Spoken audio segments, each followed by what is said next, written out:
பசங்கள ஏமாத்துறது. ஒரு பொண்ணு வந்து 2 பேரையும் லவ் பண்றது. ஒரே அட் அ டைம் 2, 3 இப்ப நெறைய பேர் ஒரே நேரத்துல லவ் பண்றாங்க. அது யாருக்கு வந்து டைம் குடுத்து, இப்போ சொல்ற மாரி நீ ஒரு 2 மணி நேரம், நீ ஒரு 2 மணி நேரம், நான் ஒரு 4 மணி நேரம். ஸோ இது வந்து ஒரு ஒரு தப்பான முறை.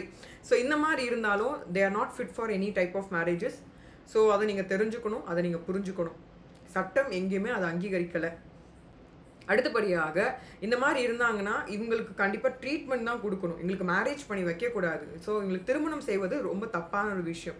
அண்ட் ஃபைனலி பார்த்தீங்கன்னா, லைக் நாட் சப்பீந்தாஸ், அதாவது அந்த முறைகள், லைக் அண்ணன், தங்கை முறைகள், அக்காவும் இல்ல வந்து தம்பியோ அந்த முறைகள், இல்ல அந்த முறைகள்லாம் வந்து வந்ததுன்னா, அதுவுமே வந்து நிராகரிக்கப்படுகிற ஒரு விஷயம்.